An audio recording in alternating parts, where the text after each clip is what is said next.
Всем привет! Продолжаю ремонт мансардного этажа, и настало время делать вентиляцию. Для тех, кто впервые на моем канале, я занимаюсь ремонтом и отделкой 17 лет. Сейчас по возможности я делаю ремонт у себя дома, на втором этаже, делаю свой чердак. И хочу поделиться с вами, на чем же можно сэкономить, на чем нельзя. Кто не подписан на канал, жмем на колокольчик и поехали дальше. Чтобы сэкономить деньги на системе вентиляции, естественно, в первую очередь вам ее нужно будет сделать самому. Второе, это вместо специальных вентиляционных труб я буду использовать обычную трубу канализационную диаметром 110 мм. В некоторых местах ее, конечно, придется соединить уже с квадратными трубами вентиляционными. Ну а места это какие? Стояки я буду прокидывать 110 трубами канализационными, а то, что идет под потолком, чтобы сэкономить пространство, естественно, буду переходить на квадратную трубу, потому что она будет занимать в 2 раза меньше места, чем круглая. Ну как соединить круглые трубы, то есть вентиляционную с канализационной, здесь все понятно. У нас, допустим, вентиляционная идет диаметром 100 мм, а канализационная уже 110. То понятно, что одна в другую входят, там остается небольшое пространство, мы это заполняем герметиком, склеиваем и все нормально. Бывает так, что вам нужно соединить квадратные трубы, и в силу того, что, допустим, нет каких-то соединителей, переходников, нет возможности их соединить. Это первое. И второе, вот допустим, как случилось у меня. У меня с разных объектов поставались разные трубы, переходники, то есть уголки.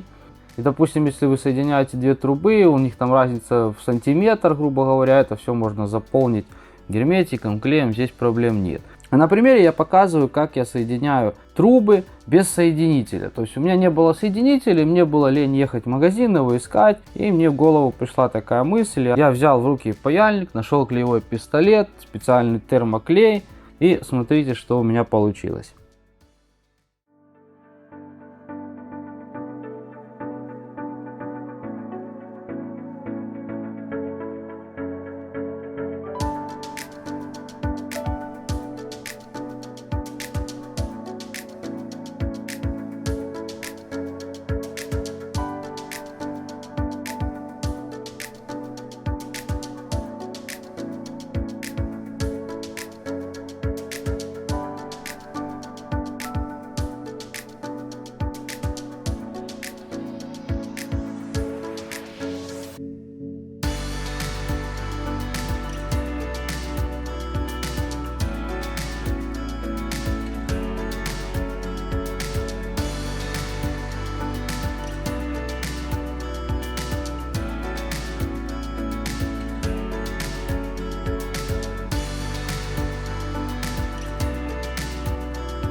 Ну и чтобы убедиться в том, что этот способ имеет право на жизнь, я специально спаял 2 отрезка трубы. И причем, заметьте, я спаивал все это не полностью по периметру, я спаял только половину. То есть площадь соединения имела только половину своей прочности. И каков был результат, вы увидите через несколько секунд.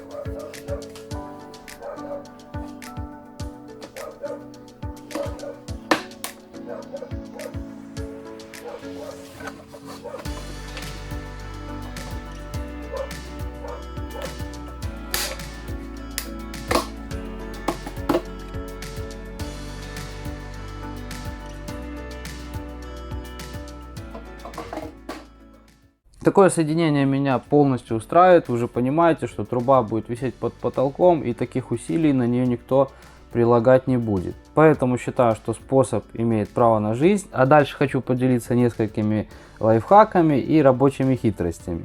Первое, о чем хочу рассказать, мне пришлось делать отверстие в плите. Кстати, опять-таки об экономии. Я позвонил знакомому, который занимается алмазным бурением. Он мне сказал, что такая работа будет стоить у него 5000 рублей. Я долго не думая взял в руки отбойник и решил сделать это отверстие сам. Но на первом этаже там уже такая полужилая комната. Там стоит всякая мебель, аппаратура, техника. Ну, в общем, представляете, если это все лупить отбойником, все это будет падать вниз, но это просто будет там такой кумар пыльный, что все будет в пыли, и потом будешь 3 дня это все убирать. Поэтому сделал такое вот ограждение просто из пленки. Кстати, пленку я эту приклеил просто к потолку, к стенам, к полу на двухсторонний скотч. И что вы думаете? Пыли не было вообще, от слова совсем. То есть такой способ тоже может быть кому-то пригодится.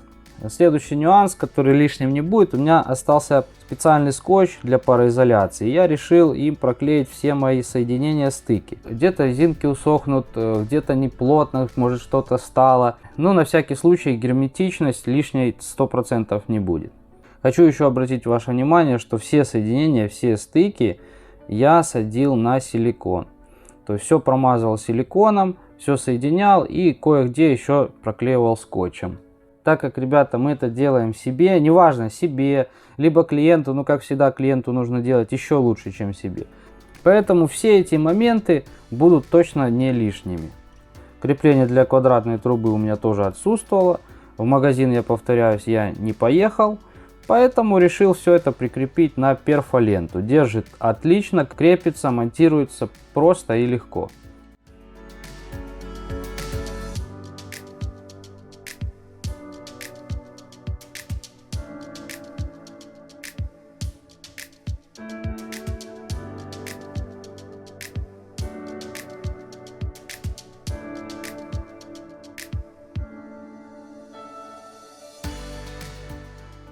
Еще я столкнулся с такой проблемой, у меня мансардный этаж, и мне трубу было не за что закрепить.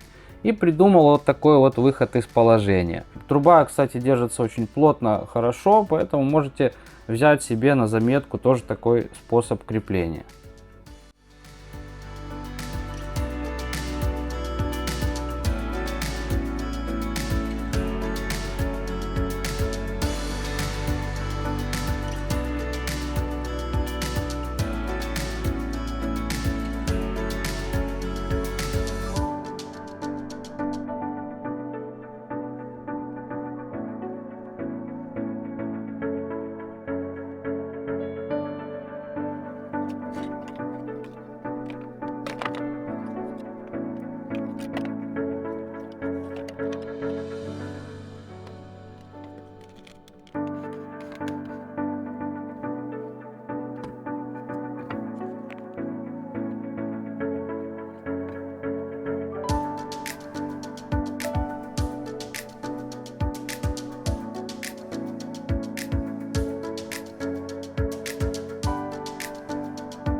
Я уже готовлю следующее видео, в котором я покажу, как нам пройти через кровлю, через готовую кровлю, вывести трубу, чем ее обшить, нужно или не нужно утеплять. И вообще расскажу, в каких случаях нужно делать вентиляцию, в каких можно без нее обойтись. Кому интересна данная информация, не забудь подписаться на канал. Ну а я жду материал, который должен ко мне на днях прийти. Доделаю вентиляцию, расскажу, во что она мне обошлась. Ну а на сегодня все. Всем спасибо, всем пока.